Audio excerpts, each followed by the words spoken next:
வயது கூடலாம் வாழ்க்கை மாறலாம், ஆனால் அண்ணன் தங்கச்சி பாசம் மட்டும் என்றைக்குமே மாறாது இல்லைங்க. இவங்க என்னுடைய நாத்தனார், எங்கள் வீட்டுக்காரோடைய தங்கச்சி. எங்கள் வீட்டுக்காரங்க வந்து ஹோட்டலில் வந்து மாஸ்டராக தான் வேலை செய்கிறாங்க. எங்கள் நாத்தனார் வந்ததுலேருந்து அண்ணன் வேலை செய்கிற கடைக்கு கூட்டிகிட்டு போயேன் அப்படின்னு சொல்லி கேட்டுட்ருந்தாங்க. என்னவோ தெரியல, அதுக்கான வாய்ப்பு அமையவே இல்லை. இப்போது 2 நாளில் ஊருக்கு கிளம்ப போகிறாங்க. சரி ஓகே, இப்போயாவது அவங்கள கூட்டிகிட்டு போகலாமே அப்படின்னு சொல்லிட்டு எல்லாம் கடைக்கு கிளம்பி வந்தோம்.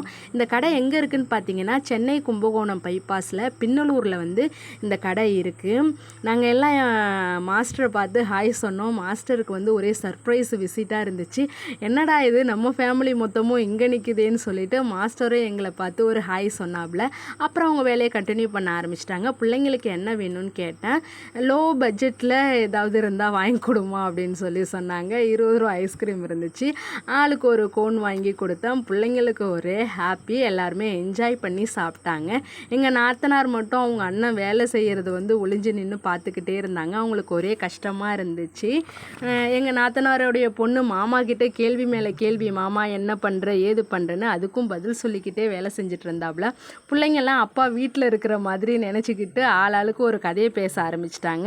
அண்ணன் அருகில் இருந்தால் தங்கச்சிக்கு உலகமே தைரியம், ஒரு நொடி பார்த்தாலும் மனசு முழுக்க சந்தோஷம். 2 பேருமே டெய்லி வீட்டில் பார்த்துக்கிறாங்க தாங்க. இருந்தாலும் வேலை செய்கிறப்பா இடத்துல பார்க்குறப்போ அது என்னமோ தெரியல, ஒரு சந்தோஷத்தோட ஆனந்த கண்ணீரும் வந்துச்சு. அண்ணன் கஷ்டப்படுறாங்களேன்னு. சூப்பர் இல்லை?